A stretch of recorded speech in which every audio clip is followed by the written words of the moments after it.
Après de nous, and apologies to another section of the English-speaking world. In case you couldn't tell, this is my terrible Scottish accent because we are in specifically southern Scotland this week, and we're not alone. We're joined by Shane McMenemy from the excellent Mixtaping Identity podcast. He is a massive Frightened Rabbit fan, and that's who he's picked as his underrated pick. But we'll also be talking about Calvin Harris as an overrated pick. And there's even a little quiz at the beginning with some sound effects. Thank you, Fran, for your stellar editing. See you on the other side. Oh, hang on. Yeah, what are we calling this podcast? Was it over-underrated? Over-underrated. Sous-évalué. Überschätzt. Överunderskattad. Over-underrated. Welcome back to Over-Underrated. It's I, Fran, and I'm here with my co-host, Babs. How are you doing, Babs? Greetings, Fran. I have a slight cold, so apologies, for editing already. But the good news is I'm drinking something which obviously is very good for dealing with colds, which is a Mosaic Pale Ale from a Latvian brewery. So there we go. I'm sure that I will feel so much better after talking lots and drinking beer this evening. I can't say I've tried that beverage. Can you compare it to anything in the UK? Well, I mean, a pale ale. A pale ale. A pale ale that's probably less hoppy. Like, I'm one of those people, I like beer, but I don't really have the vocabulary. I don't know about levels of hops or brewing methods. So it is a nice pale ale from my local hipster beer shop, basically. And I'm drinking some tea from PG Tips. Thank you very much. Ooh, la la. No sponsorships or any monkeys involved in the podcast. Not yet. Anyway. What have you been listening to this week, Babs? So I have been listening to Lightning by Charli XCX from her latest album Crash, which, I've mentioned before, I'm a big Charli XCX fan, but her latest album kind of disappointed me a bit because it sounded quite retro when she's quite a future-looking pop star. But I listened to it again, and that song really stood out for me. It's got some flamenco guitars mixed with some wild synths and auto-tuned effects on her voice. It really works very well. I recommend checking it out. And I've also, and I messaged you about this, been reeling from the Sparks Brothers documentary, which I saw recently, and I absolutely loved it more than I thought I would. I think you did too, right? Yeah, I adored it. Also, I know this is kind of retro too, but if you buy the Blu-ray, there's loads of extras worth watching. Oh, really? Oh, okay. There's like a full show. There's loads of interviews and extra. Yeah, it's worth buying on Blu-ray or DVD. Well, I have a DVD/Blu-ray player, but I've never bought a Blu-ray in my life. It might be the chance of that. But what have you been listening to /watching? I love that your first Blu-ray being 2022. Yeah. Get in with it. I have been listening to a Canadian band called Arkells and another Canadian singer called Light because I saw them live recently. And had a great time? I had a lovely time because in Canada they play arenas of like 10,000 people, and in the UK they play to 400 people in Brighton. So it's kind of nice to make all these Canadians jealous. They like just Lights is like she's been around for like 15 years. She's like an ultra cool electro pop star, I guess, and Arkells are kind of like a new wave band for this generation with a ever so charismatic front man who runs into the crowd and we all sing and clap. It's very heartwarming. I'd honestly never heard of them. Have they been around for a while then? Yeah, they've been around since 2008, and like I don't know why they come to the UK. Like, you know how like bands like it's loads of bands in the UK, a bit like the Manics, I know they're touring now, but they kind of like dismissed America because why should they be playing like small venues when they can play arenas? But our Kells just keep hammering it every 2 years. They get no airplay at all. Well, and hopefully that's changing after your promotion of them. Well, I mean, I think they toured with like Frank Turner a couple of years ago, so we get those like Frank Turner fans in the audience. But yeah, they still keep coming. I guess they just enjoy Europe, I guess. But yeah, it's lovely to me. Okay, well, there we go. Well, we're not alone today, and I'm sure we can ask our guest what he's been listening to as well. We're joined today by podcaster Shane McMenemy from the Mixtaping Identity podcast. Welcome, Shane. Hello. How are you? Hello. What have you been listening to, and have you been to any gigs or seen any documentaries? I mean, my music listening is very much dominated by my show, to be honest, because I have like I have 15 song playlists to listen to for every guest. Do you want to explain your podcast? Because I it's a concept I really absolutely. like. So my concept is basically it's about trying to get to know someone through their taste in music. So we focus on the sort of like emotional connections with music. So like songs that make someone feel a certain way, or songs that remind you of like a person or a place. And so I'll not go through all of them, but there's 15 prompts. And then we release the playlist on a Monday. The podcast comes out on a Thursday. So the podcast is essentially just talking through those 15 songs and why they picked them. But I, up until a couple of years ago, had a very, very limited bubble of music that I listened to. It was very much like my most listened to songs. You know, the Spotify makes you your like top 100 list. My top list for 2017 was my playlist I went to for 2018 and 2019 and 2020. So I don't know an awful lot about music in general, so I make a point to try and listen to as much as I can. So yeah, my music listening is very much dominated by the playlist at the minute. But yeah, Beyonce's Renaissance is big at the minute, and Harry Styles' new album as well, which I've really come around to in a big way. So yeah, those have been the main things I've been listening to at the minute. So have you been pleasantly surprised by some of the picks that your guests have chosen? And are there artists, for example, that you thought were overrated, but perhaps not? Do you know what I've and this is probably a theme of what we'll talk about, but yeah, I used to be very close-minded around my music taste, and I think a lot of us go through it as like teenagers, where, you know, if it's not the kind of music that I like, then it's bad.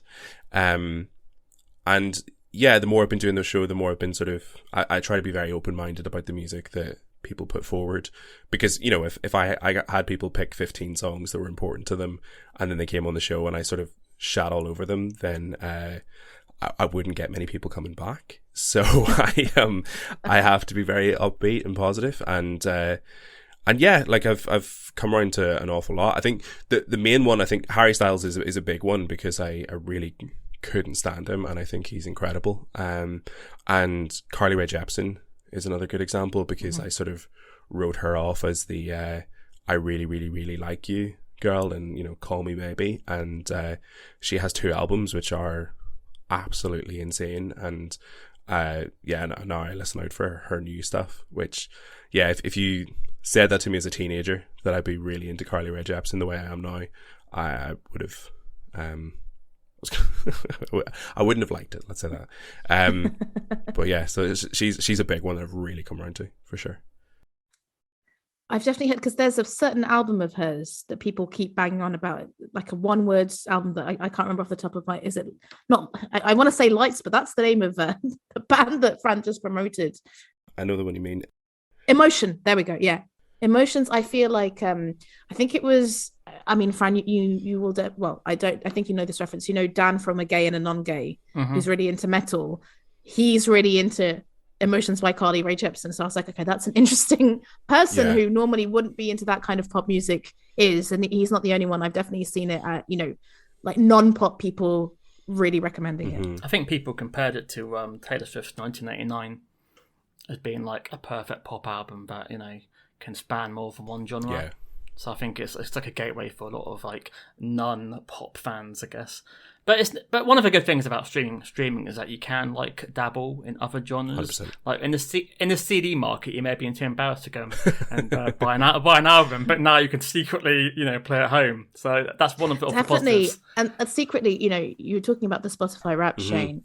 I'm not on Spotify anymore. I'm on Tidal, but Tidal has a monthly, you know, what you've listened to the most, and then like a global one. And I've just, like, no one is doing this, but I'm doing it in the hope that other people will join me. I'm now sharing my monthly list because I just think it's interesting and I want to kind of start that conversation. Yeah. But when I had Spotify, I would fucking go for it with the stats and share everything and really want everyone to kind of share. And so many people are like, no, but I'm just too embarrassed to share what my music taste is. And I'm like, that's such a shame. Yeah, like that's stopping you from expressing yourself and kind of having conversations about music. Like very often I think one year, like, there was a Drake song was number 2, which is number 1, not really my music taste, but I just got really obsessed with this one song.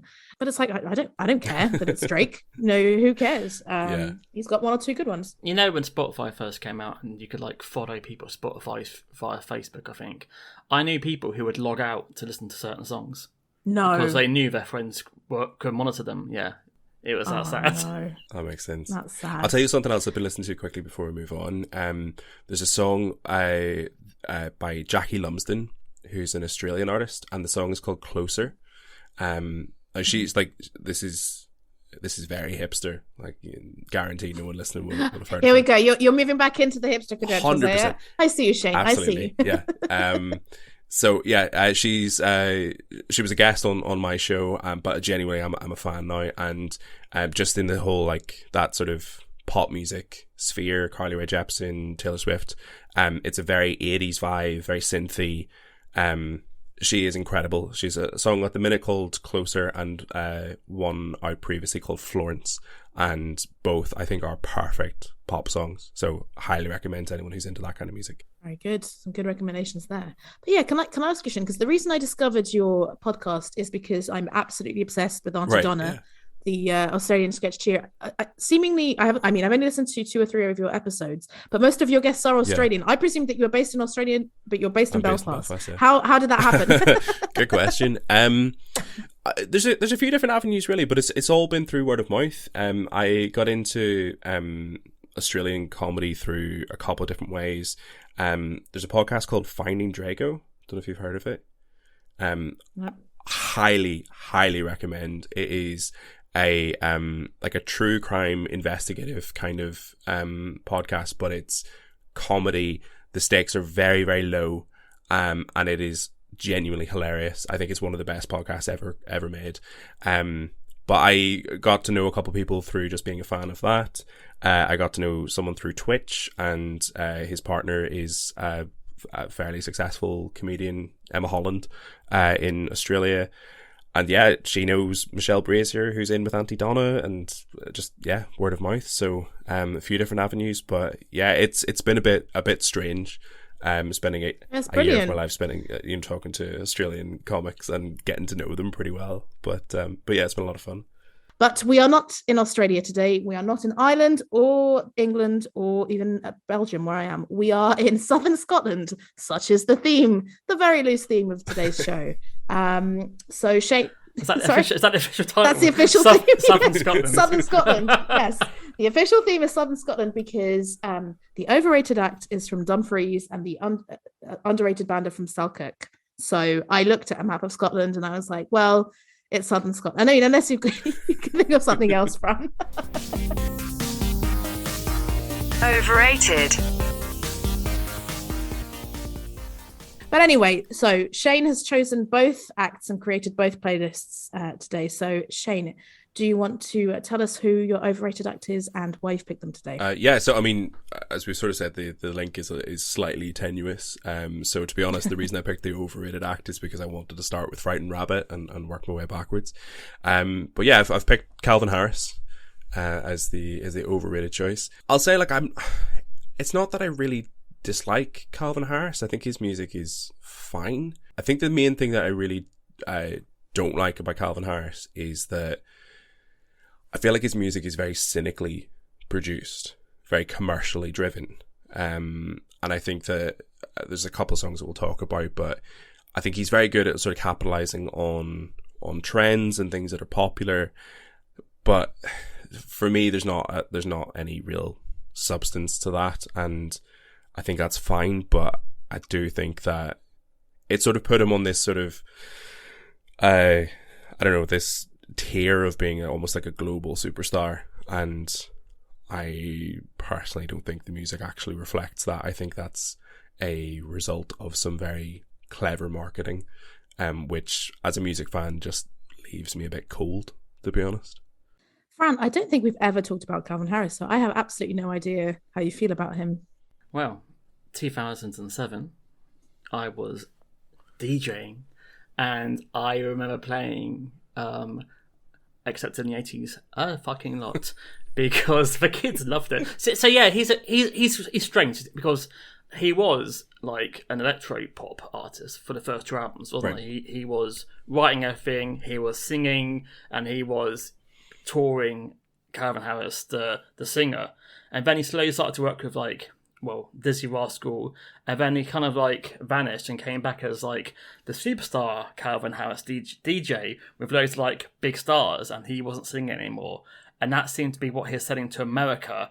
And this, like, Calvin Harris, who I knew, was kind of, like, pushed to the shadows a little bit. So, yeah, so when I think of Calvin Harris, I think of 2007, 2008, 2009 Calvin Harris, like, Get Ready for the Weekend and, you know, Girls, etc. with the black, floppy hair, awkward singer Calvin Harris. But, yeah, now he's become, like, David Guetta, and he's, like, this uber superstar.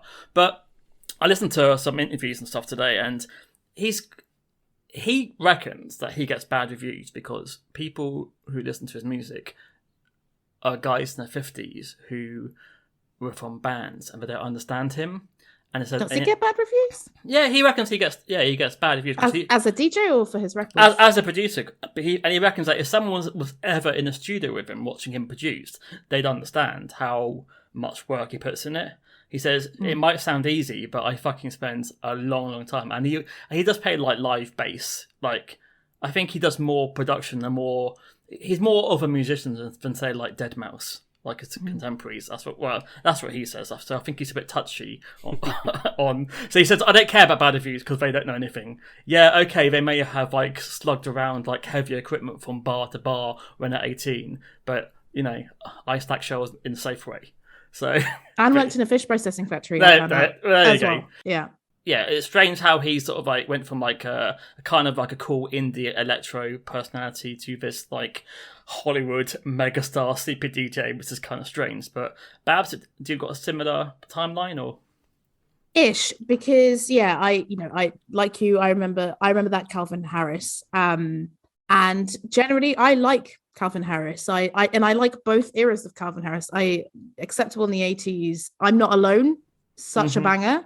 You know, that's kind of a slow song, and the way that it builds, I think, is quite breathtaking. And I remember the video, which is all in the snow as well, which kind of added to it. So I'm a fan of that Calvin Harris, but I'm also a fan of modern Calvin Harris. But I will say I'm not like a diehard fan. I don't know all his songs. Like I could easily make a 10-track playlist of Calvin Harris songs that I like, but there's some that I don't, some that might be on the playlist that you put here, Shane.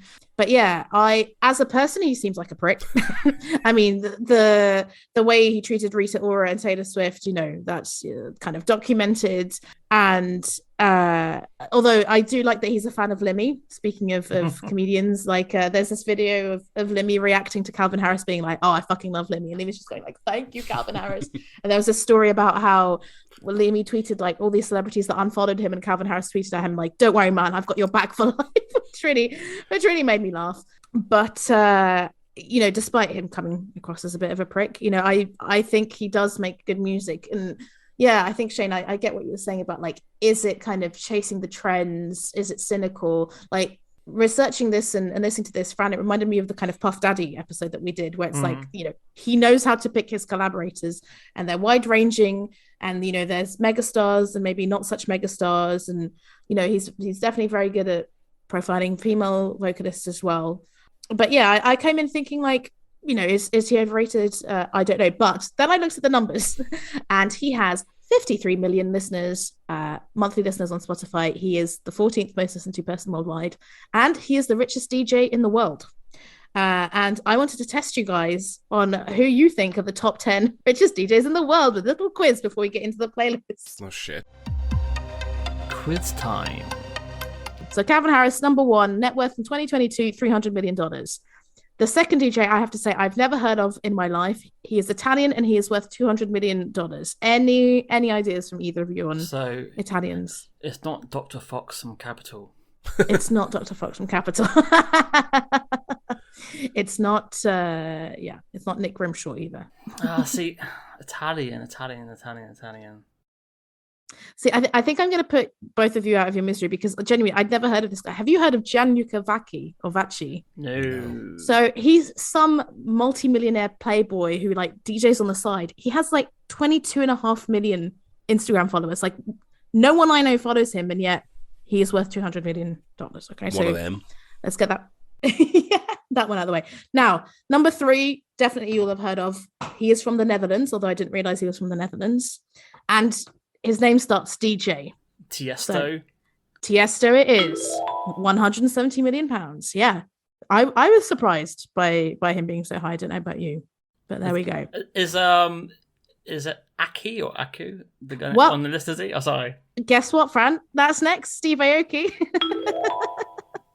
95 million. I couldn't name one song by the guy. I just see him around on social media with his long hair. Yeah. He's got some decent tunes, but actually, to be fair, I don't think I could name them either. I think I've got them saved, but right, that's number 4. Number 5, we've already mentioned him, and he is French. David Guetta. Perfect. There we go. 75 million. Now, the next 2 are part of a band that I have heard of. I don't think I could name you a song by them, but think Tens EBM. Swedish House Mafia. The other ones. Chainsmokers? Chainsmokers. That's correct. Shane, Alex, Paul or Pal, and Andrew Taggart. 70 million each. And the next 2 are also a DJ duo. If I tell you the country they're from, give it away. But who's a big DJ duo who kind of retired recently after worldwide success? Is it Around the World? Around the world. Ding, ding, ding, ding, ding. In France, Guy Manuel do Homem Cristo, Portuguese represent, and Thomas Bangalter, that's how I pronounce it, 70 million in France. And finally, it is a British DJ at number 10. Any ideas? So I don't know where anyone's from. Okay, well, I mean, I could drop you a big hint. He's famous for doing kind of remixes and the theme tune to Oakenfold. There we go. Oh, Oakenfold, sorry. Yeah, Paul Oakenfold. Really? 65 million. I mean, he's like 90s. I suppose there's not been anyone since then.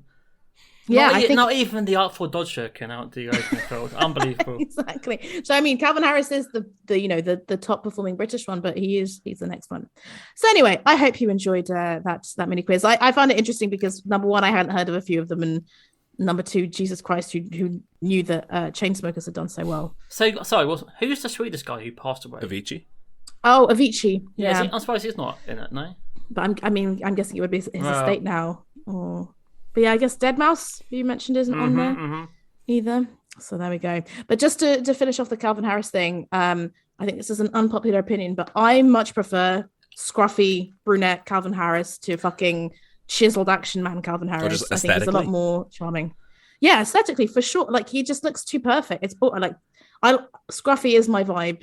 I don't like preppy little sculpted men. Yeah, he does look like the Marvel version of Calvin Harris. Yeah, exactly. He's got Chris Evans kind of shine to him. The action man version of Calvin Harris is what I think. And yeah, he's got a beautiful face. And I don't know, having seen a few interviews with him as well and seeing videos of him when he was younger, he just seems like a sort of scampy kind of funny guy. And now it just seems like an unrelatable god in his LA studio. So, but maybe let's get into the playlist. Shane, what's the first pick on your list? So the first song is Feels, featuring Pharrell Williams, Katy Perry, and Big Sean. Not Little Sean. No, the other one. I think this song, basically, this is what really sums it up for me in terms of what I was talking about with him, like chasing trends. Because this is a song about absolutely fuck all. Like, there's absolutely no depth to this song. But the reason that this song came out is because Feels was word of the day at the time. When this song came out, that's what everyone was saying. Like, people, I don't know if people thought like saying I have feelings was a little bit too on the nose or sincere, so they said feels to make themselves feel better. I don't know. But yeah, people were saying like I've caught feels, I've got feels. And next thing, Calvin Harris had released a song about feels. And if you break down the lyrics, like Katy Perry's bit is like, don't be afraid to catch feels, ride, drop top and chase thrills. I know you're not afraid to pop pills. What, like those sentences don't relate to each other. It's just absolutely not. It feels very churned out to me. And it's, yeah, everything that I don't like about music. So there it is. Can I say much preferred Katy Perry's version in the Northern Irish accent? Thank you, You're Shane. welcome. Do you know who actually writes the lyrics to his songs? Because I sometimes assumed it was like the singer, but I don't know what actually happens. Maybe, but I mean, I'm still gonna have a go at him. It was the era of YouTube comments saying, "Oh my god, this gives me the feels." Yeah, it was that era. Yeah, absolutely. I hear you. I think on earlier songs or songs where it's just him, it does seem to be kind of music and lyrics by him, but I'm not sure. Fran, what do you think? So I had never heard it before. Really? It has 634 million plays. I was like, how on earth did this escape? So yeah, so Pharrell, Katy Perry, it's like he's moved on to the chill by the pool kind of vibe. Although it just sounds like it's a Calvin Harris preset underneath it, the vocals. I was listening to this while I was playing a computer game, so I didn't know what the song was called or anything. All I thought was happening was Katy Perry saying, "I'm not scared to catch fish." I was like, her. Why is this? And now, like, I'm listening to somebody else, and now, if you think the word is fish and not feels, it's impossible not to hear fish. I love it. Maybe she's scared of moving the rod in a certain way and getting the hook caught in someone's mouth. These are real problems. And I thought, I didn't realise. No, she's a big hobby fishing, but turns out, unfortunately, it is feels, and it's less a song. But it kind of reminds me of "The Tide Is High" by Blondie, which I'm not a big fan of. Covered by Atomic Kitten as well for the younger listeners. So it's a no for me. But Babs? Well, it's actually a yes from me. Despite I did know this song, but it was only, I would say, something like 6 months ago that I realized this was a Calvin Harris song, and that happens with more songs on this list where you're like, oh, I didn't realize this was a Calvin Harris song, which I guess it's unsurprising because around the time of We Found Love in a Hopeless Place, I guess maybe that was a certain Calvin Harris sound that could also be heard in Bounce with Khalees or something like that, but this wasn't, and this was a song from Funk Wave Bouncers Volume 1. And when I went on Spotify, I was like, who's this Funk Wave? Is that a producer? Oh, it's a separate account with 8-point-something million monthly listeners. And then it's like, oh no, it's just Calvin Harris. Right, okay. Anyway, so I knew the song and I was like, oh, okay, it's catchy, but didn't realize it was that. But I quite like it. I think it's somewhere between, I called it electropop and reggae, which I guess, Tide Is High also has that. And it shouldn't work. I think it does. And I quite like the little funky rap interludes in the middle with Big Sean. I like the back and forth between Pharrell and Katy Perry, especially because, so a friend of mine once said that she didn't like Katy Perry because all she does is shout in her songs. Like she's just screaming the whole time. But actually here, her vocal is quite controlled. Once you know that, once you hear Firework again, that's all you're going to hear is her screaming. It almost doesn't sound like her. I don't know if that's a good or a bad thing, but it might be cynically done. But hey, it works for me personally. Well, I guess maybe fishing relaxes her a little bit more. I think it might have been about that, and then Calvin was like, "Katie, no, this won't be a commercial hit, so feels is much better." Popping. I'm pretty sure she's on a boat in the music video as well, which would just further confuse things. Well, there we go. I will also wanted to add as well. So this song was co-written by Starra, who's written for a lot of famous acts like Camila Cabello, Drake, Rihanna, Ellie Goulding. So, again, it brought me back to that conversation we had about Puff Daddy of like he's working with the people who are trendy for sure. Calvin says that the reason he chooses female vocals is because when he's doing dance music with a lot of bass, he likes to have the top range being a higher version, and when he does a demo, he sings in a high voice and then sends it to the female. That's why he uses a lot of female singers, which is interesting because the next song is completely not that. Does not. So yeah, Shane, what's your next pick? So next is Giant featuring Rag and Bone Man. I don't hate this song necessarily. I think it's a song that when you break it down it's not about an awful lot. I think the chorus in particular annoys me lyrically because I think it starts off really well lyrically. I'm a giant, stand up on my shoulders, tell me what you see, which is a reference to an Isaac Newton quote. Wow. Which deep cut. But then it finishes with I am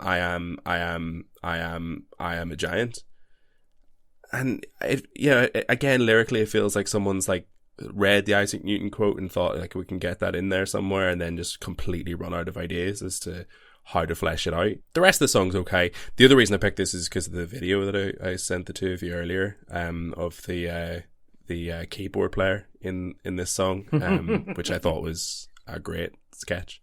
It was very funny, and we will link to it in the show notes. But yeah, that's about it. We had a nice back and forth of Calvin Harris memes absolutely, it was good. this recording, and we'll come to another one later. But yeah, Fran, what did you think? So yeah, I knew this song. Although I didn't actually know it was Calvin Harris, I thought this was a Rag and Bone Man song. Because I guess, lyrically it doesn't really say much, but because it's his voice, it sounds like deeper than it should be, just because of sort of how much emotion he has in his voice. Although I did Google this, and technically Rag and Bone Man isn't a giant because you have to be 7 foot tall, and he's only 6'5". I then Googled who the tallest singer was in the world, and very relevant research. A guy called Afrojack is 6'10", so just off being a giant, unfortunately. But musically, this reminds me a lot of early Groove Armada. Definitely in the horns. Know early Groove Armada. Like I think the one of the old trombone that is At the River. Well, that's the only one I can think of, but that's so chilled, and this one is a bit more. Yeah, it has that sort of vibes to it, that sort of early noughties Groove Armada. But yeah, I mean, this is when it's on, it's perfectly fine. I can't imagine people really dancing to it, but yeah, it's not terrible. It's not like David Guetta. They all have exactly the same sound. They're just trying something slightly different in this production. Well, like you, Fran, I thought I didn't know this song, but I did, and didn't realise it was Calvin Harris. I'm not particularly a Rag and Bone man. I can appreciate his voice, but his music, not so much for me. I don't know how I knew this song. Has it been on a million adverts? Like I do feel like it's a song that's been kind of pushed on me. It has in the UK, but I don't know about obviously Belgium. Well, I never watch British things with the VPN. No, never. I don't hate this song, but it doesn't particularly inspire me, is what I felt. Like this one definitely felt kind of, let's say, commercial in a negative way. But actually, I think listening to the song as a whole, not just the I am a giant, I liked it more on second listen, especially the kind of there was I liked the horns, and there was some interesting synths. But yeah, definitely not one of the best Calvin Harris ones, for sure. Okay, so what's your third pick then, Shane? So my third pick is Slide, featuring Frank Ocean and Migos. So I mentioned earlier that I have to be very open-minded about music that I listen to. And you know that expression, sometimes if you open your mind too much, your brain might fall out? I haven't, but I like it. Well, you can pocket that and use that later. But I feel like sometimes with the amount of music that I'm listening to and the amount of like positivity I'm trying to bring to it, I feel like I've lost myself a little bit sometimes, and I'm maybe too positive about music that maybe doesn't deserve it. And that's why I really like Migos, because they really ground me in that sense, because my wife's a big fan and she'll put them on in the car, and anytime Migos comes on I think, oh no, this is shit, I hate this. So yeah, that's why I picked them, because I cannot stand Migos. I think get back at your wife. I just think well, she knows. I think they are dreadful. And yeah, this song has two things which I really, really don't like in music. One is just Migos, and two is that weird high pitched, I don't know if it's meant to be a child singing or what the vibe they're going for, but that, like empty my bank account voice. I like. Yeah, well, I might. Yeah. I don't know what they're trying to go for there, but I hate it. I didn't know who Migos was, and I thought that was Migos. Oh no, I thought that I like. No, they're basically, Migos are like a rap group, and their main thing is that they will say, that thing in rap where they repeat the word that's just been said. Preach. That's their big thing, but it's mostly like skirt and ice. That's the main things that they say. Offset is one of the members, and he likes to say offset. He says that. So I seem to have missed them completely in the song. I've heard it like 3 times. Right. They do the rap. Oh. Yeah, it's Frank Ocean singing, and then they do the other bit. Okay. I thought Frank was doing both. Fair enough. Versatile man. So yeah, I do know Migos, and I am a fan of Bad and Bougie. I'm afraid to say, Shane, but I am not a fan of Offset as a person. He seems like a right prick. there was that story of even though I looked this up and it's not sure if it's been proved. So, Fran, I'm presuming you didn't know this. So I'm telling this to you as a news story. So, Katy Perry, which you mentioned before, has a song with Migos called Bon Appetit, which, yes, I think is a great song.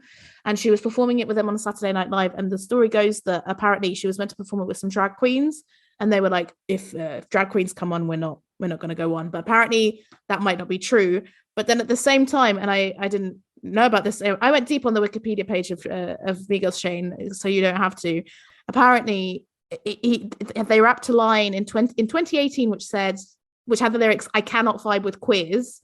And apparently he was like, "Oh, I'm sorry, I didn't realize that queer was related to the LGBT community." And his wife, who's Cardi B, was like, "Oh, no, he didn't know it." And I'm like, come on, like this is piling up a bit. What did you think it was then?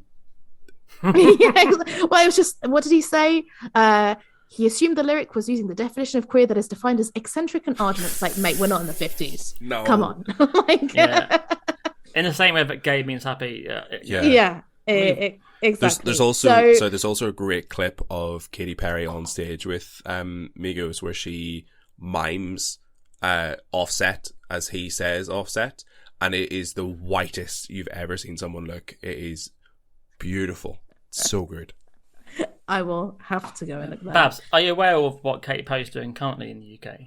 Oh, the Just Eat adverts. Yes, they're also in Belgium, actually. Yeah. So has her career gone down that badly? Because I can't think of a song for years ago, for a long time from her. So is that why she's doing Just Eat adverts? Well, she's just had a kid with Orlando Bloom, hasn't she? So, you've got to provide. I didn't even know she's. No, yeah. She's married to Orlando Bloom. Did you not see the picture of her paddleboarding with Orlando Bloom where he was fully naked? No, the last thing I saw Orlando Bloom was, didn't he get his cock out next to Taylor Swift in the sea? No, that was Katy Perry. Oh, who's now married to? Oh, I haven't been reading my Heat magazine for a long time. Anyway, what I absolutely love this tangent. But yeah, so yeah, Shane, I would think to ask you for Migos recommendations, but sounds like I might have to ask your wife and not you, because I enjoyed Bad and Bougie, but haven't really gone beyond that. I do enjoy when Offset raps with Cardi B. There's a song called Drip. Yeah. I quite like that song, and it is on a few others. I really like Cardi B, but for this song, yeah, I listened to this song 3 times, and I cannot tell you what it sounds like or what it's about, which is surprising because I think with a lot of Calvin Harris's songs, they're very catchy. They get stuck in your head from whatever era, early or later. I enjoyed the atmosphere that the song created that was quite kind of smooth, but forgettable. Don't need to listen to it again. Yeah, there's definitely less hooks than usual. Like, there's no sort of like children's sort of melody in the background, and I'm not a fan of. It sounds like autotune on the vocals. It's never a good thing for me. But yeah, I don't know if it's going down a new direction. I haven't heard this album. I don't know if this is the new Calvin House. Well, it's the same album that Feels is from. Oh, really?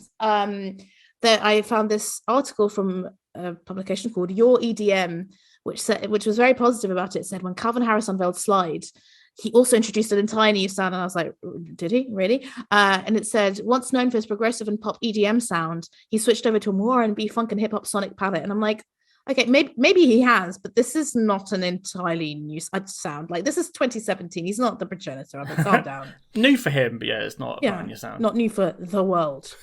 Yeah, definitely one of my lesser favorite ones, Shane. So yeah, this one made a good case. I thought. Okay, perfect. So what's your 4th pick, Shane? Is Summer from 2014 from the album Motion. So yeah, I think this sort of sits between new LA Calvin Harris and more likable, relatable Calvin Harris. I also think this is a case of Calvin Harris like buying into his own hype maybe a little bit too much. You can imagine someone saying to him like, "Oh, you're so great, you produce these amazing beats, and you can play guitar, you can play bass, you can sing," and he's gone, "Yeah, I can sing." He can't sing.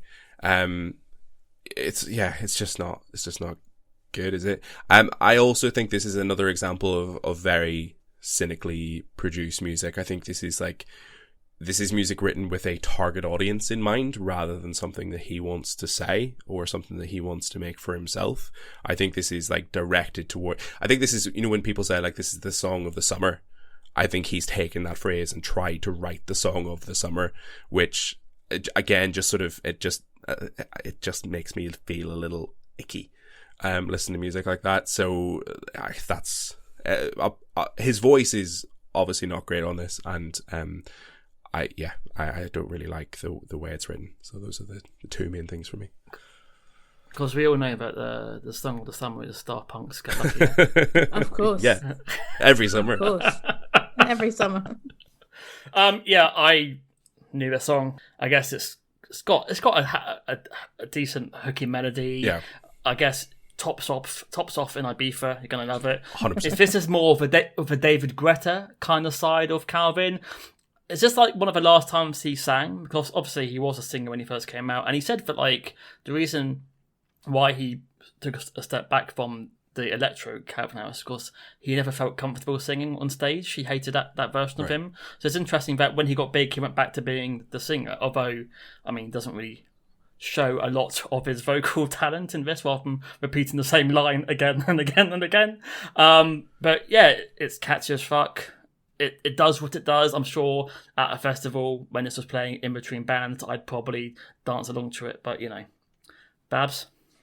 I have just noticed that this song has had over 1 billion plays on Spotify, which is mad, because I actually don't think I knew this song. Wow. Even though, as I said, Pray to God with Haim, which is from the same album, absolute banger. I think it's one of my most played songs of all time. It's how's that going? I like Haim, but I can't. I remember when the night was summer. There we go. Yeah. Thank you very much. I got it. It's funny what you said, Shane, about like, it sounds like this song was written, cynically for the summer, because what I wrote down is I have a playlist called This Ain't Nothing But a Summer Jam, where I put all my favorite summery songs on there. This would absolutely not go on there. Like, failed. I thought I like his voice in early Calvin Harris. As I said, I'm not alone and acceptable in the 80s. It works. Here, I don't think it works at all. And I think the beats are quite generic here, unlike the other songs. And the lyrics are really dark, because it's actually, when I met you in the summer, to my heartbeat sound we fell in love, blah, blah, blah. As the leaves turn brown, as long as the skies are blue, you act so innocent now, but you lied so soon. And you're like, Jesus Christ, like this is turning, like, what's going on here? La la la la, dark, weird vibes. The music video does not relate to those lyrics. What is the music video? I've not seen any of them. Sexy lady walking around being sexy for 3 minutes. Cut to Calvin walking along a road in a tight t-shirt. Cut back to sexy lady. Repeat. Okay. Beautiful. There we go. Yeah, I think the next song coming up, I've seen that music video, but the only other music videos I've seen, I think, are with early Calvin Harris. I've not seen, or One Kiss which is mostly Dua Lipa, isn't it? So you may have seen the next song we're going to talk about music video. Oh, definitely, yeah. What's your final pick, Shane? It's Dance With Me. So actually, this is a Dizzy Rascal song, I think, featuring Calvin Harris and Chrome. I picked this song honestly because I wanted to end on a slightly more positive note. I was gonna go with this or Acceptable in the 80s, but I actually really love this song. I think it's great, which I know is maybe slightly against the format, so I apologize, but That's okay. I think it's a lot of fun. I think this for me is like a perfect example of a song that is about very little but is done in a really fun sort of tongue-in-cheek, not taking itself too seriously. That's the name of the album. It is, well done. Yeah. But it's done in a way that doesn't take itself too seriously, and I think that's what I really, really like about it. Again, like the lyrics are absolute nonsense, but I think this is one where it's like he definitely knows that it's nonsense. It's if I'm out on my own, then I can look at you looking at me. If I'm out on a date, then I just shut my eyes, then I can't see. And there's no way someone can perform that and think that that's like written lyric. So I'm going to give him some benefit of the doubt and say that like he knows that that's nonsense. But I do think it's done in a sort of very fun way. Yeah, I really like the song, to be honest. So I just want to end on a slightly more positive note. Strangely, like when I think of Calvin Harris, I always think of this song. So to me, this is like one of his biggest bangers. And then when you look at YouTube, it's had 8.8 million views. And you compare that to any song from the last 10 years, it's like, so I guess no one in America has ever discovered this track at all. It's kind of weird, like, did this like hurt Dizzy Rascal's career? Because he never seemed to come back after this sort of because this was from the same album as Bonkers. Yeah. And I think it was him going more pop. And I've actually listened to more recent Dizzy Rascal stuff and it's pretty good. But I don't think it's as big, no. Yeah, because I rate him, but I kind of think that like he kind of put off people by doing this kind of like upbeat holiday anthem, Dizzy Rascal But sort of. this song and Bonkers are his top two songs on But am I Spotify. right in saying that Dizzy Rascal's like quite a gritty artist in a lot of other ways? Like, you know, a lot of his other songs and albums and stuff are quite like a lot darker, grimier kind of stuff. Yeah. He was the face of grime, like Boy in the Corner back in like 2002 or 3. So yeah, and I guess he can't really go back to that sort of sound really. Because he can. I think it's one of those things where I've saved it. But yeah, he has an album from 2018 called "Don't Gas Me." An EP, and it's pretty good, and it definitely sounds grittier. So I would check that out. It's definitely a club banger, although it may be a little bit too Butlins for me. But I do really like the Middle Eight. The Middle Eight shines. I forgot about Middle Eight, and it's got a really cool bass line, which I think is also Harris. But again, Calvin Harris's vocals isn't outstanding, but I'm sure he helped Dizzy reach new places. Yeah, Shane, I'm glad that you said that you liked it, because my first note was, how dare you, this is a banger. And like you, Fran, I had to DJ this song a lot, because when I was DJing for Radio R in Luxembourg, this was on the A list, I think. So pretty much every radio show that I did that summer, I had to play the song, and I did not mind it. It reminds me of that summer, and it's great. This was big in Europe, you reckon? Well, it was big in an English-speaking radio station in Luxembourg, but I think it would have had some notoriety, I think. Yeah, I think the song is catchy as hell. I remember the video very well. I quite like Calvin Harris's vocals, because it's just like, if I'm out on my, and I know it just sounds very, very kind of down to earth. And Shane, I will take question with you saying the lyrics are not good. There's an excellent TLC reference that Dizzy Rascal does, where he says, "So I creep back to your seat," which almost sounds like TLC. "I got my left eye checking out your scenery. I got my right eye right where it needs to be." And I always enjoyed that. You know, if you know that creep is also a TLC song, because I have to say, I thought he was saying, "So I creep back TLC," which doesn't make sense. But because I think I just associated it, right? Because it's like creep TLC. And then when he said left, I'm like, he's talking about Lisa Left Eye Lopez. And also, I will say, it is the best use of the word "ho" in a song. She ain't no ho. Makes me laugh every time. Yeah, that is good. It is good. So how many DMs did you send Calvin over the past 10 years? Yeah, I mean, Dizzy, I've just checked him out. He's got over 3 million monthly listeners as well. So, you know, he's still going strong, I think. Good for Dizzy. So, despite finishing on a positive, I imagine, Shane, that you're still going to say that Calvin Harris is overrated. Yeah, I think so. I think it's it's just the sheer scale of him. I think, you know, the fact that he is like the biggest DJ in the world, richest in the world, the fact that he's like everywhere. I don't think the music is good enough to reflect that, to be honest. And I don't mind it, you know, like a lot of these songs maybe like aren't the worst in the world. Like I don't hate them like I hate, I don't know, Oasis. But oh, thank you. but yeah, I think overrated just, you know, by the sheer numbers that he's doing, for sure. Yeah, it's a difficult one for me, because I think going on this playlist, I think you could say yes, like, you know, I really like Dance With Me and I like Fields, but some of the other songs that you've picked, you know, not so good. Does he deserve to be the biggest DJ in the world? I don't know, probably not. But then again, who would substitute him? Like, would I put any of the top 10 DJs that we've talked about above him? No, I've already forgotten the name of the guy who was number 2 on the list. So. Gianluca Vacci, guys. He's like old and on Instagram on his boat. Check him out.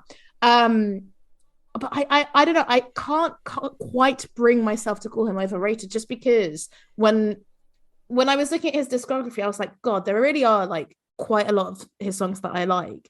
And I have listened to whole Calvin Harris albums, but he's definitely not an artist that I would do that. But I do enjoy them, and I feel like he is someone who, even if he doesn't have an album that I want to listen to from beginning to end without stopping, like every album he will have good songs. So I think surprisingly for me anyway, I'm not going to call him overrated. I'm not going to say he's underrated, but I'm not going to call him overrated today. But maybe Fran will. I don't know.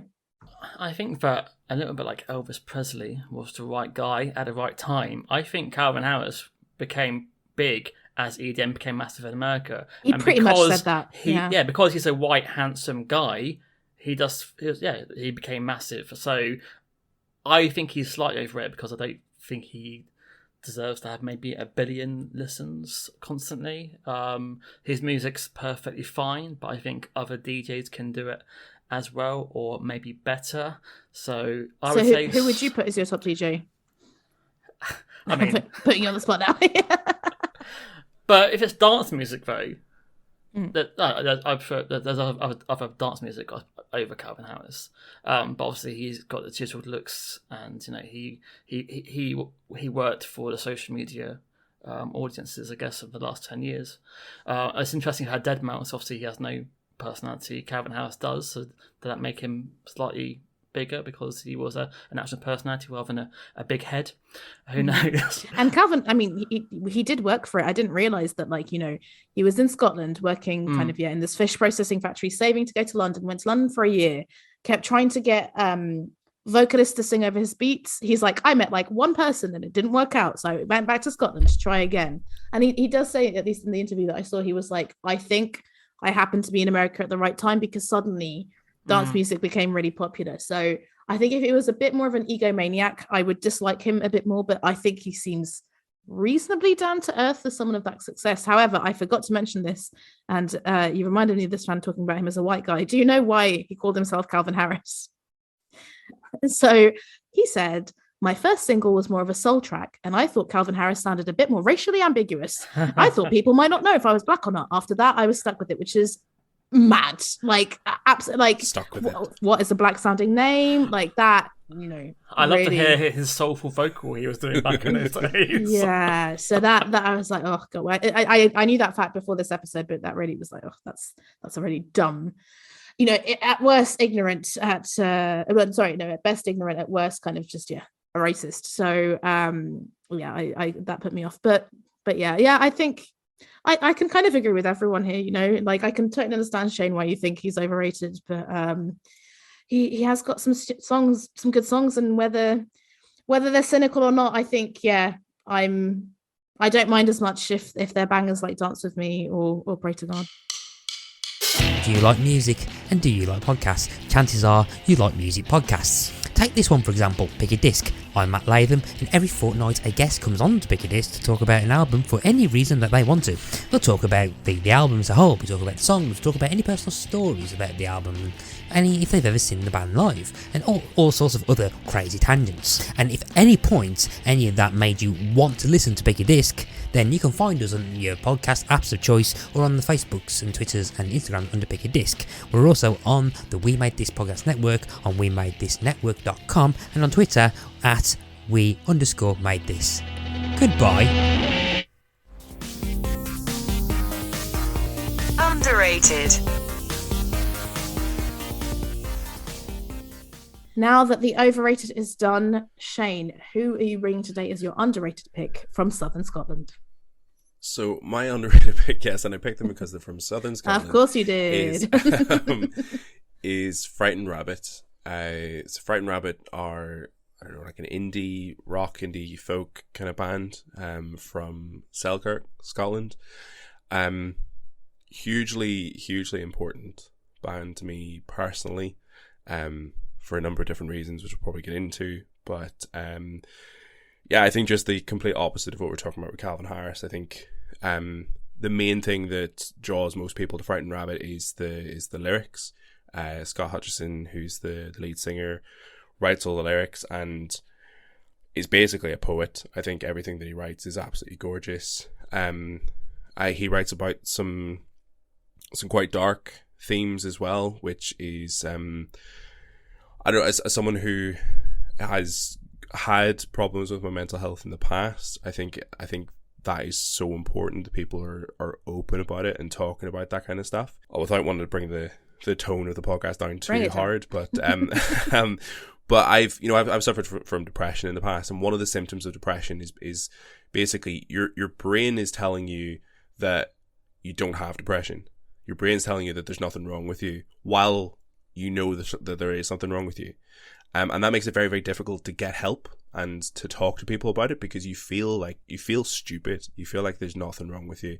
And it, as I said, it makes it very, very difficult to talk about it.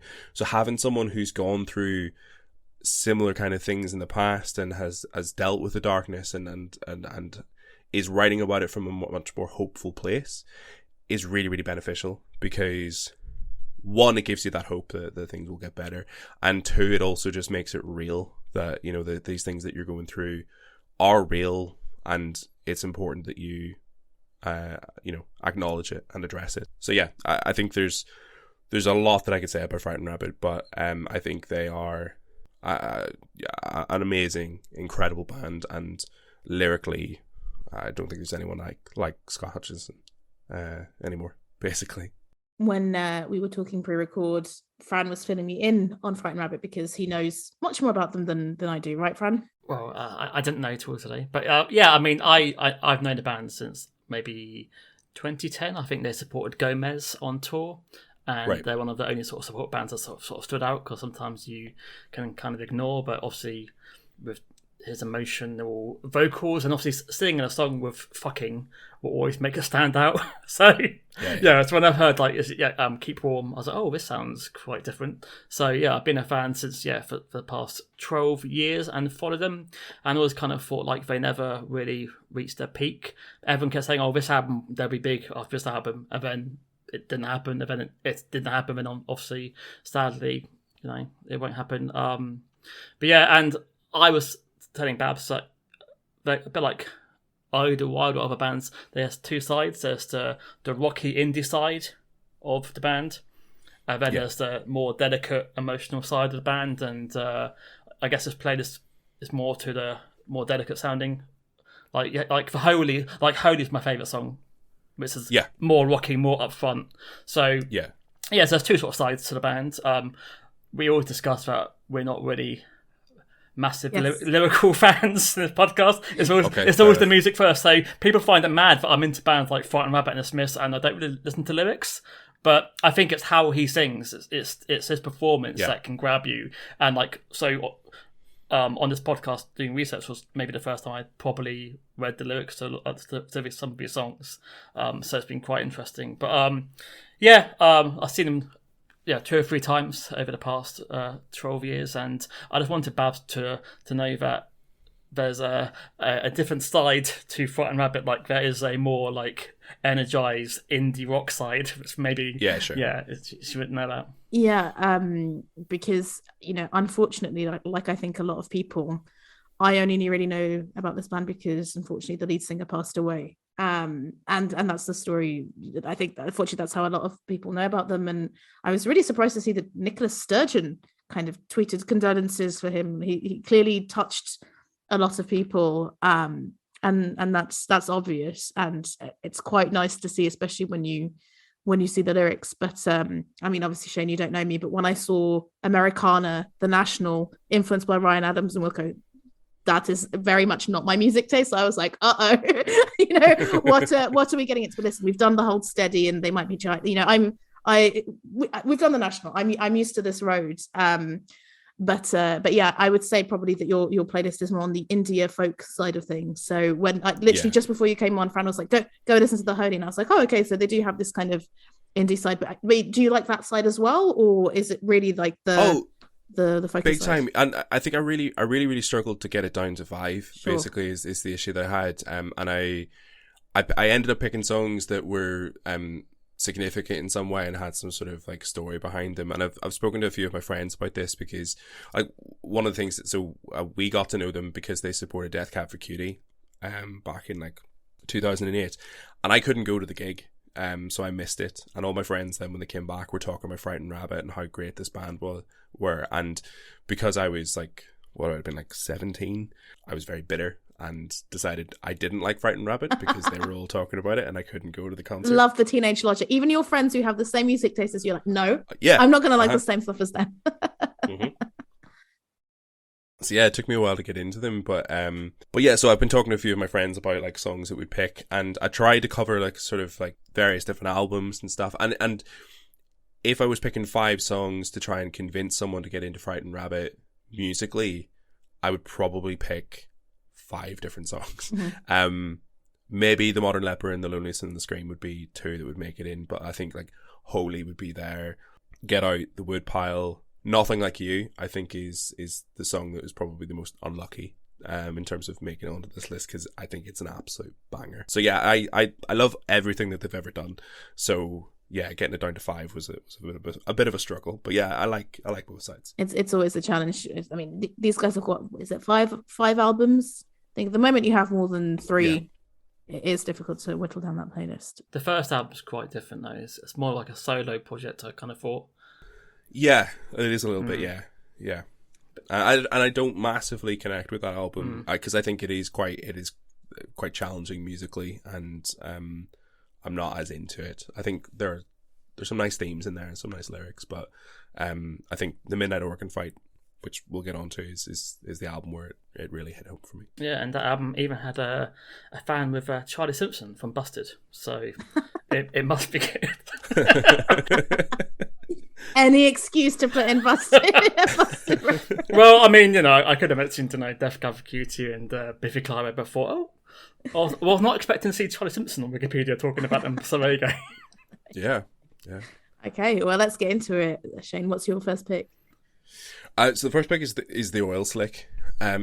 So there's a couple of reasons that I picked this, and again, this probably would be low on the list of songs that I would get someone to listen to if I was going to try and convince someone that musically Frightened Rabbit was a band that you'd want to enjoy. But it's a very significant song to me, and if I'm putting together a list of Frightened Rabbit songs, it's going to be top of the list. And I put it first because I think I kind of want to get this out of the way. So we've already sort of alluded to it, and I don't know if you want to do like a content warning or something, but Scott Hutchison, the lead singer, he took his own life in 2018. And I'll not get into all of the details because it is very sad, but he basically tweeted something to the effect that he was sorry and he was off. And then there was a period of time where he was missing and people were looking for him. And then obviously he was found, and it was a very sad ending to that story. I found that very, very difficult. And I actually found myself going back to Frightened Rabbit music as a comfort, because they've always been my sort of comfort in challenging times. And the Oil Slick was the song that I went back to time and time again. So the first part of the song is quite self-deprecating, and he's singing about, he's like having to go with his own voice, and he's talking about the fact that his lyrics are very dark, and how could anyone get into this? And then it moves into this incredibly hopeful, positive bit, like I don't know if it's like the last third or something, but the lyric that is repeated is there is light, but there's a tunnel to crawl through. And I think, again, as someone who's had issues with my mental health, I think that is a beautiful sentiment,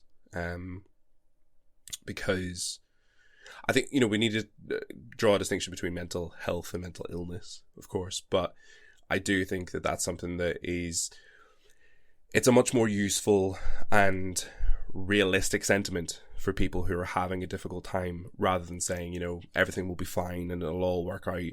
I think presenting to someone that they're like, things will get better, and, there is light, but there's work to do to get to that point, or there are more difficult times to get through to get there. I think that's a really beautiful sentiment, and that's something that I hold on to very, very dearly. So this was basically, that's the reason that song made it into the list for me. Like, my friend has that lyric like tattooed on his arm, and if I get to the point of getting tattoos, I'll potentially have the same. I just think it's really, really beautiful. So yeah, that's more or less why I picked it. So as Fran said, yeah, it is the thing that completes the line in the over underrated bingo of. So Fran and I think we only pay attention to lyrics when we want to pay attention to lyrics. Like, it's very rare that something hits me, but actually on a lot of Frightened Rabbit songs, it did hit me quite immediately. I think because his voice is fantastic. Like, you see that, and musically with this song, this was one of my favorites. I really like the slide guitar. mixed with the drums at the beginning. I like when the menacing electric guitar comes in, and I can really admire how it builds and it ends. And also I really like that his accent is clearly Scottish. It's very nice to hear. And I mean, it's almost onomatopoeic. It's like oil slick, and you can hear it coming through his voice. So yeah, I enjoyed it. I listened to it twice. I enjoyed it. It's not one that I kind of saved to my library, but yeah, I'm glad that I've heard it. Fran, did you know this song? Well, yeah, but what's interesting is that I think I've always dismissed it because I've never reached the end. So I think like I was a little bit disappointed with this album when it came out. I was hoping for it to be like their breakthrough album, and it wasn't. So I think that I kind of like dismissed it after maybe 2 or 3 listens, unfortunately. So I wasn't expecting the change. I was like, oh wow. So yeah, I apologise, but it's taken me this long to actually reach the end of the song, and I do enjoy the last 2 minutes of it. But yeah, I assumed it's like maybe. I think he had a breakup during this album, and I assumed it's him maybe trying to write a love song to get his ex back, but he couldn't for he hated his voice, he hated.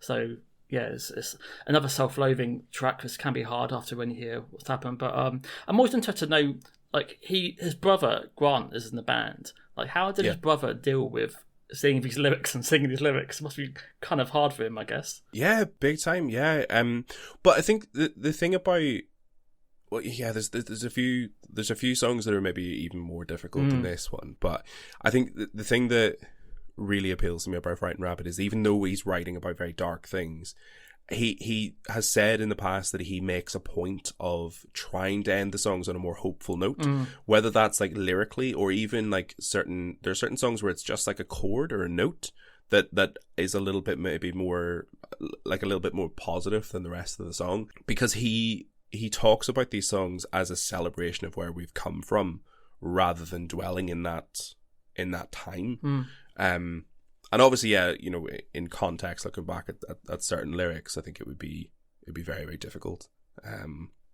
Particularly there's a project that he was working on when he did pass away, called Master System, which was with the two brothers from the Editors. I didn't know that.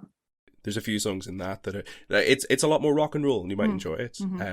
But again, there are a few lyrics in there that, in context, very, very difficult. Moving on to maybe the most famous song, is it, Shane? So yeah, definitely this is the most famous album for sure. The Midnight Organ Fight. So if I was for a long time, if I was telling somebody to get into Frightened Rabbit, The Modern Leper is where I'd ask someone to start.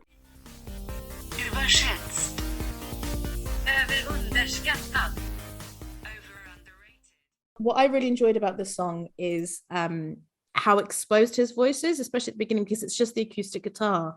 I've definitely seen bands before where it's like, oh, actually, like I would love to kind of hear just his voice or you know, just the stems if you can get it. I like the verses. I like the percussion that's on an offbeat, and there's some kind of synth flourishes to accompany the guitars. However, the chorus is a bit too much. I put hands in the air for me, especially with the R's in the background. So it was one, and we've seen this before. We've seen this with Crowded House, especially. I really liked the verses, didn't like the chorus so much. So you've seen Sing Street? I have seen Sing Street, yes. So Happy Sad is how they discussed The Cure, and I think this is a happy sad song. I guess 5 years earlier we had the American emo with My Chemical Romance, but this is a very different emo. This is my kind of emo, personally. Less hair dye, more coffee. But yeah, it does have that like that noughties trend of the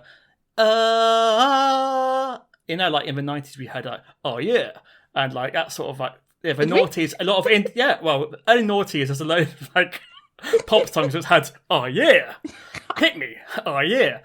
I'm old. I have no idea what you're talking about, and I want you to make a playlist of these songs.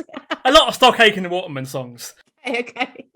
So yeah, so in the noughties, we had the Coldplay factor of like, it's a stadium, how are we going to finish the song? Let's go for some rising drums and then some and Frightened Rabbit do have that format a little bit, I guess, looking back. It's not their fault, because obviously they were, you know, one of the first bands to do it, but you get Arcade Fire now. I was thinking Wake Up by Arcade Fire. Yeah, it's become like a good way to get the crowd rised up. So that I can see why you may not like that. I personally love a euphoric. Of course you do. Sing along personally. So yeah, this is like for me. This is like in their top 3 songs easily. It's a beautiful piece of music, and I even enjoy all of the covers. There are covers. Who's covered it? Shane might mention it. So yes, there was an album that they were working on around about the time Scott passed. I think they were working on before he did, but it's the Midnight Organ Fight, and they basically put the album together, but each song is covered by a different artist, and they're all artists that were inspired by Frightened Rabbit. So Benjamin Gibbard from Death Cab is on there, The Twilight Sad, Daughter, Oxford Collapse, Josh Ritter, but the Modern Lepers covered on this album by Biffy Clyro and Julian Baker. Both covers very, very different. Both absolutely beautiful. Like Biffy Clyro's is raucous and weird and different, and I absolutely love it. Julian Baker's just strips it right back. I think both are incredible, and actually that's one of the reasons I picked this song, is because it's another 2 songs to direct people towards. I think both of them are incredible covers. So move on to the next track. Yeah. So the next song is Fuck This Place, which is a song from an EP that they released in 2011. Features Tracy Ann Campbell from Camera Obscura, a Scottish band. Again, I picked this song because I think it's beautiful. I think it's a lot more downbeat, but again, lyrically, I think it perfectly encapsulates that sort of night out or party where you've just had a bit too much to drink, or you've just had enough of everything around you. I think the way it's written around the party, the surroundings, refers to where you are as the perfumed armpit of town, which I think is a beautiful way of describing, that sort of gentrified area. Yeah, so again, I think lyrically, I think it's a perfect song that he's written, and yeah, musically maybe not the most inspiring, but I think I had never heard this before. It was, I think, a free download on Halloween, right? 2011, I believe. You had to join the mailing list, and yeah, you got sent it. Oh yeah, because the song is not on Belgian Spotify, I can tell you. So I had to go on YouTube, and that's exactly what it has as like the cover on the video. It's like join the mailing list to be able to access themselves, which is why it sounds quite raw, and it kind of sounds live, like a live recording, a little bit. But yeah. Again, I am a big fan of female and male vocal mixed together, so this was like, yes please. It's people searching for someone, the feeling of loss, but yeah, I thought it's beautiful song with a not beautiful title. Babs. Well, yes, so we've recently recorded an episode where we talk about the Vines, and the Vines have a song called Fuck the World. So I was like, oh, maybe this is the one that's going to be a bit more active, and it was like, oh no, absolutely not. Camera Obscura, one of those bands, heard of, had no idea they were Scottish, no idea what the vocalist was. So yeah, interesting to be introduced to them properly. This song, from the trumpet and drum section onwards, love it. From the Would You Be Good Enough section onwards, love it. And I will say that the drums on Frightened Rabbit songs are really good. Like I do always notice the percussion, and often I don't. Often I'm focused on the bass or the synths usually. But the first half of the song, I love the lyrics, but musically it didn't do much for me. But yeah, I'm glad that you talked about the perfumed armpit of town, 6 feet stones wrapped up in bows. Such disappointment when the paper is ripped. Ooh, yeah. Ouch. It's actually, if obviously you didn't have the pleasure of listening to this on Spotify, but on Spotify, I had the lyrics that come below the song, and there's actually question marks beside some of the lyrics, which I hadn't seen before, like in brackets, because I think they'd written, these people are Briggs, and the lyric is bricks. Briggs. Yeah. But yeah, like it's in question marks because it does sound a little bit like she's saying Briggs.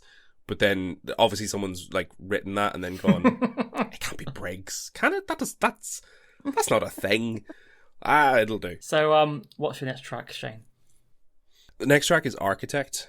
So this is Frightened Rabbit with Manchester Orchestra.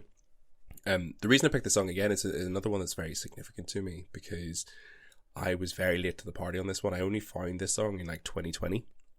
And that's the reason I hold it so dear, is because it was like having a new Frightened Rabbit song. And obviously I was in a place where I was thinking that's never going to happen again. And then I had this song.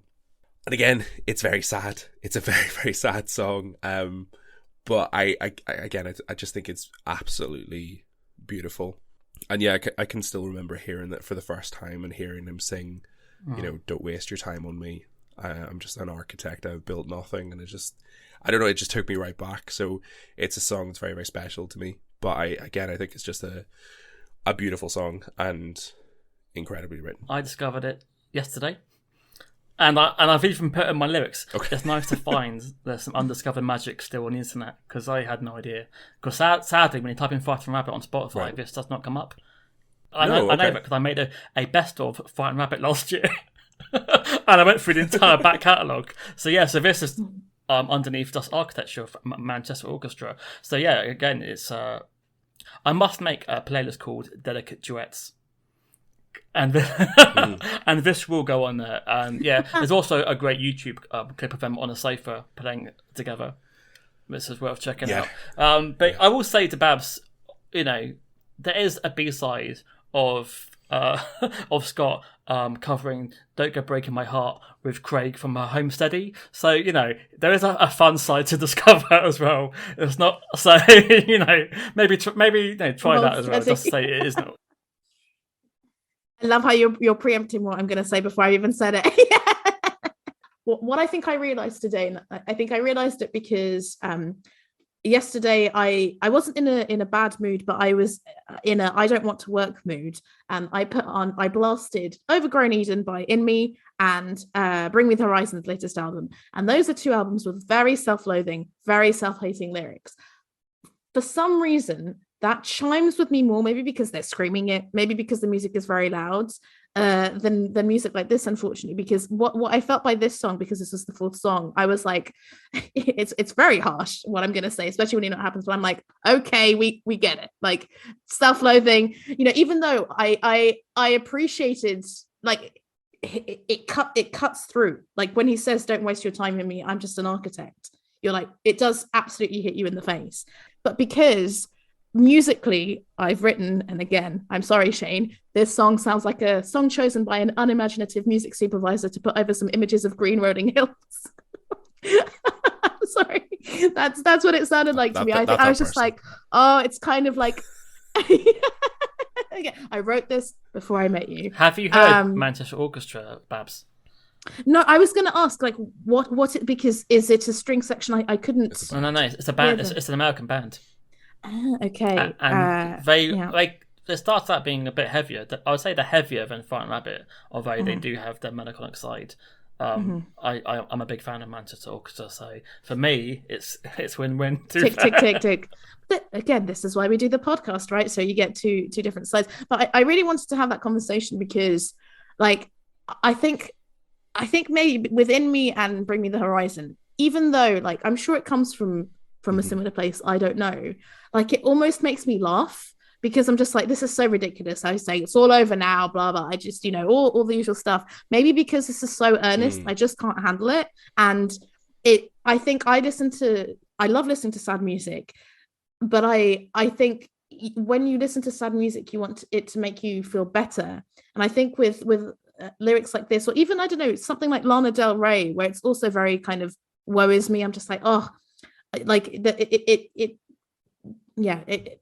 this is a reaction in me that other songs don't. But yeah, I kind of wanted to get both of your opinions on that, on like, yeah, how much solace do you find in music, and how much, you know, with Frightened Rabbit, is it the lyrics, or, you know, Shane, do you like similar bands with similar musicality and lyrics, or is there something very particular about Frightened Rabbit for you?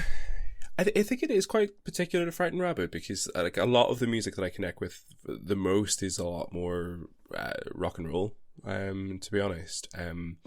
So this, I wouldn't say I listen to an awful lot of, if we want to summarize it as sad indie music, I probably wouldn't listen to an awful lot of it. I talk about this a lot on my podcast as well. we talk about sad music, and I think there's different levels to it, and there's different ways of using it. I think there are songs that I don't know. I think it's quite good to sit in the sadness sometimes, and I think that's a healthy thing, and I think that's something that I don't want to generalize, but especially as men, I think we're told to not feel certain emotions or not demonstrate certain emotions, and I think sitting in a sadness and feeling it for what it is quite important. But again, I think with Frightened Rabbit, it's the bigger picture. So like I wouldn't listen to Architect to make me feel better. I would probably listen to it to sit in the sadness. I would listen to something like the Oil Slick to try and like lift me out of that. But I think it's a lot more of a sort of softly approach to dealing with the sadness than, you know, putting on something that's a little bit more raucous or upbeat to kind of shake it off, if that makes sense. I think I just have different types of songs for different approaches to the sadness, but this is very much like either sitting in it or trying to slowly and carefully lift myself out of it. Very, very lovely answer. We just say that the next track lifts you out of sadness. Big time. So this is The Loneliness and the Scream. So yeah, it's funny you said already about the crowd whoa thing, because this is the main reason I love this song. I think because of the lyrical content, because of the themes that are discussed, I think Frightened Rabbit fans are very passionate about Frightened Rabbit, right? So if you go to a Frightened Rabbit gig, chances are it's going to be a smallish venue, and you're going to have a room packed full of people who fucking love Frightened Rabbit. And I think that's quite a rare thing with live music, to go to a band and have a group of people who are all very, very invested in that band, especially with like bigger bands, especially. But yeah, I think people are super invested in it. This is a song, I know it's called The Loneliness and the Scream, but I think this is a song about community and bringing people together. And this is the main thing I love about it, is that when you go to see this song live, everyone knows that this is how they're going to close the show. They play this song, everyone gets involved in the whoa-whoas. I think Scott usually has a cymbal at the front that he uses for the big crash at the end. And they just go through this repeatedly. And I've never been to a Frightened Rabbit gig where the crowd has not continued to sing. And they've used it to like sort of bring them back for an encore sometimes. But mostly it's a lot of very emotional drunk people spilling out of a venue, singing this into the streets. And I've been to a couple of gigs where I've seen them in Scotland, and in particular that's where it was euphoric, and that again, that sort of community you get from a bunch of people who you know have gone through similar things or are connecting for the same reason. That's why I love this. So yeah, I think it sort of it does that same thing of being quite sad, very hopeful and uplifting, and yeah, there's a great sense of community in it for me as well. I was at a festival called Truck Festival last July, and I went onto YouTube just to see other bands who played there, and Frightened Rabbit played in 2012, and there's one live song, and it's them doing the song, and then like the band leave, and the audience are going whoa for like 5 minutes, and they do not come back, and it's quite a decent watch. But yeah, I've always enjoyed the song. Yeah, I guess it's got the same sort of vibes as Arcade Fire. You know, Wake Up. When you go and see them live, everyone sings for the next like 10 minutes until they leave the venue. It's got enough arousing sort of like drums get heavier at the end. It's got I love the guitar. Lead guitar sound. It sort of teases at the start, and then sort of like grabs your hand and sort of like takes you to the climax of the song. So yeah, this would be my top 10 tracks by Frightened Rabbit. Although my favourite song by Frightened Rabbit is State Hospital, so I'm a bit sadly missing out on that. And I can watch him play that. There's a video of him just playing that by himself in a school gym, and I've watched that maybe 20 times. I mean, yeah, as I said, there are 20 songs that could have made this list for sure, but yeah. So, Babs, how about this? A big rousing finish for you? Now that you've talked about that it's a song that's a closer, that makes so much sense to me, and I can absolutely envision it. Because I thought, like you, it's a song that teases. It's a bit more active, but then it goes quiet in the middle. But unfortunately, I am a cynical prick, and the whoa-ohs and the hand claps, I was just like, oh no. oh dear. And would you, if you were seeing them live, would you sit there with arms folded, or would you be? No, not at all. No, I'm extremely sensitive to crowds, which is why I get so angry being in Belgium. Shane, I bitch about this a lot, but crowds in Belgium can be very, very passive, which really gets me, because I'm very sensitive to the people around me. I mean, to the point where I might not have mentioned this on a podcast, but I went to see Peaches. You know Peaches, rabble-rousing kind of act. And 2 songs in, I was standing near this front. This girl just kept pushing me because she's just like, "You're dancing too much into me." And it's like, mate, seriously. Anyway, circling back, I can imagine that this is a totally different experience live. And I mean, I looked at the lyrics, and I think I just focused on the kind of, did you hear me? I can prove that I can exist. But if it's a song about community as well, and you're singing that too, I can imagine that it feels very cathartic and that brings people together, which is exactly what you want from live music, right? So yeah. How many times did you see them live? Was it 5 or 6? I can't remember. I've seen them like support a couple of times. I saw them when they were like very small, so I've seen them like after the Midnight Organ Fight. I saw them like perform in a tent, and I've seen them performing a couple times in Belfast, and I've like met them a couple times as well, which was nice. So yeah, I think 5 or 6 is about the number, I'd say. I sadly never saw them play live by themselves. Like at a festival at 5 p.m. isn't the best time to see Frightened Rabbit, so I never really felt it. So I missed out, unfortunately. Yeah, I was going to ask, kind of, is this a song that they always close with? And when's it from? Actually, it's from 2010, right? So it would have been an early song. I think. Yeah, all but maybe one. I think they closed with this. Like I can't remember exactly what other songs they played, but yeah, I think they just got to a point where I think it became a thing. Everyone knew that it was happening, and I think they realized, what was going on with the crowd, and that was kind of give the people what they want. But it was there's definitely a real catharsis to it. So yeah, I think they just stuck with it. Does it bother you that they never made it like big, or are you happy that they're kind of like your more personal band? I don't know. I get why they didn't, because I think there are certain singles that they had where I don't know if they maybe just had them in a different sort of order. Maybe it would have gone a little bit differently for them. I think maybe some of the songs from The Winter of Mixed Drinks are probably the sort of the bigger heavy hitters. I think Nothing Like You that I've mentioned already is one of the songs I think should have been a lot bigger than it was. But then it's difficult because I think they just don't. I don't think they had enough singles to really make it big. I think they had a couple of real like absolute bangers the first time you listen to them, songs on their albums, and then a lot of growers, essentially. So I don't know if it bothers me. I probably would have, if you asked me that like, I don't know, 5 or 10 years ago, I probably would have said that I was glad that they didn't make it big because, it's very hipster. Yeah, and it's very like special to me in that way. I think now, I mean, I don't really care too much whether a band is like hugely commercially successful or not. I like what I like. And it would have been nice for them to get more money, maybe. But yeah, I think there's a lot here that's maybe underappreciated. So we asked a question. Well, yeah, I think I'll start with you because probably you don't know what your answer's going to be. Fran, overrated or underrated? Well, they're definitely underrated because I very rarely come across a Frightened Rabbit fan. So thank you, Shane, for coming along.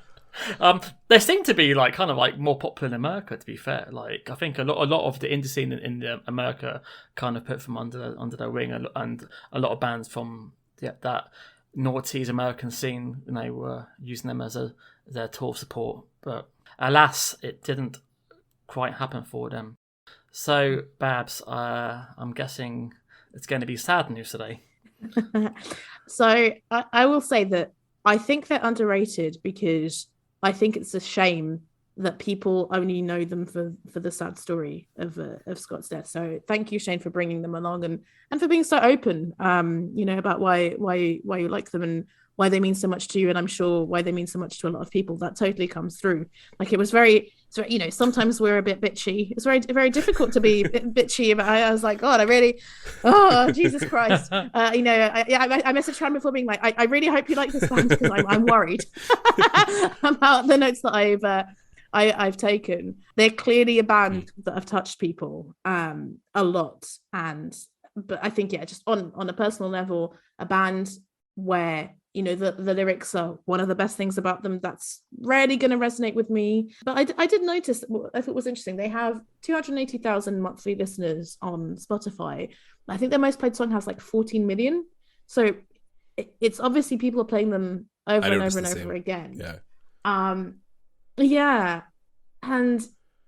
on commercial, I literally just started listening to Holy before you came on, Shane. That definitely cut through very quickly. But I think this is it's very delicate music put together. It's not, none of the songs that you've picked are immediate commercial bangers, right? Like unless someone picks up a bit of it and speeds it up or slows it down for TikTok, I don't think the modern generation is, who isn't kind of poetically inclined is gonna come to it. But they clearly have a reasonable and dedicated fan. One of the bands we did had like 2,000 monthly listeners. 280,000. That's decent. And despite them not being my cup of tea, I hope more people discover them and find meaning in them, because they are interesting and meaningful bands. Surprised they're not on more soundtracks, to be fair. You think they'd be perfect for a lot of indie film soundtracks. But the Woodpile has got 14 million. I'm surprised that's their most played track, to be fair. So maybe that is on some sort of I think film I got very excited at one point because there was a Mel Gibson film where did he play a puppet or he became a... Yeah, the Beaver. Yeah, so Beaver film. Swim Until You Can't See Land is a Frightened Rabbit song, and I think it was the main song in the trailer for that film.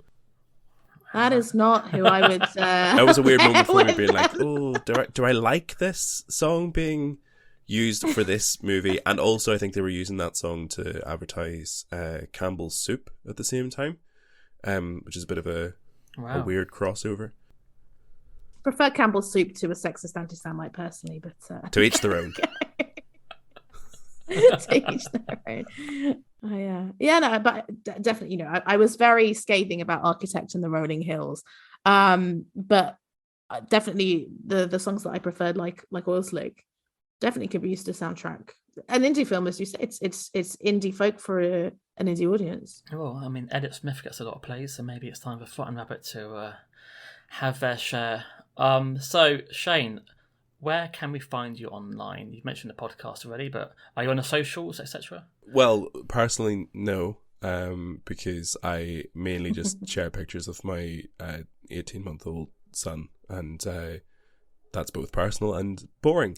But no, Mixtaping Identity is the main place where you can find me on Instagram at Mixtaping Identity. I am on Twitter at Mixtaping ID, but I don't really use it, so Instagram will be fine.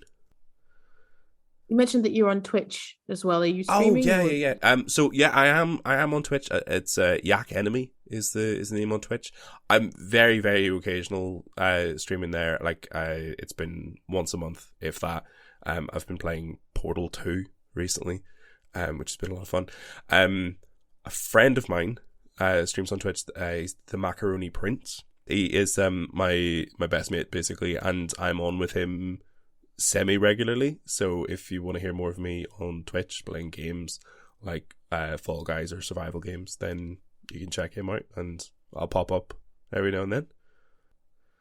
Well, thank you very much, Shane, for coming on and for your the best of Southern Scotland, as we're going to call this episode, obviously. And yeah, guys, check out Mixtaping Identity, because the reason I really like it is precisely because you don't really have to know the person who's on. The template basically reveals who the person is through the episode, and I find it a very interesting concept. So check it out. Fran, any last words? I will say that obviously, I, as another guy who's suffered mental health, if you're feeling the darkness, please do reach out, because there's too many unhappy endings in this world, and hopefully we will have a happy ending for this podcast by Babs giving me some joy at the end of do you know, I was going to make a joke, but then I was like, oh, he's going to say, when he said we're heading towards the darkness, and I was going to say he doesn't mean Justin Hawkins. So, which Fran keeps sending me videos of Justin Hawkins doing music reviews, which I will watch one day, but yeah, I just haven't had the attention span because my own mental health problems are ADHD, which are very different from this, and my problems are more attention span related. So yeah, no, definitely. I love hearing men talking about their mental health, and I think we could even put some. Yeah, can I add to that? Actually, there's a charity that was set up in Scott's name called Tiny Changes, which is based around a lyric of his, which is "While I'm alive, I'll make tiny changes to Earth," which again, beautiful sentiment. Yeah, 100%. He definitely did. But it's a mental health charity that's been set up in his name, and a cause that we. I say we, me and my friend, the Macaroni Prince, have supported on a number of occasions, and a great outlet. So you can check them out as well. Indeed. So if you listened to this episode and enjoyed it, please go ahead and check it out. And as ever, keep supporting live music. We always say that. I'm thinking about this as well. In a week where Ian Brown is in the news for basically doing karaoke for 40 quid, and lots of people have been like, well, you're better off supporting smaller artists. And yeah, go and see those support bands. You know, both of you guys discovered Frightened Rabbit as a support band. Go and see the support band, support live music, support new artists, especially in these post-COVID times. And I was going to say keep on rocking, but it feels like such an empty sentiment. Keep on rocking, guys. Keep on rocking in the free world. As we always say, keep on rocking. Buy the merch, keep on rocking. Till next time, thanks again, Shane, and goodbye. Bye. So that was our South Scotland episode. Thank you, Shane. If you are a Frightened Rabbit fan, there's a fantastic emotional interview with the former Augustines lead singer William McCarthy on the Seattle radio station KEXP, which is worth checking out on YouTube, where he chats about his time with Scott and his thoughts on his passing. And like always, if you enjoyed this conversation, please do share with other podcast music fans and like and subscribe. We are on Twitter at OUMusicPod and Instagram at overunderatedmusicpod, and you can even find us on Gmail at overunderatedmusicpod@gmail.com. So thanks again, and till next time, bye bye.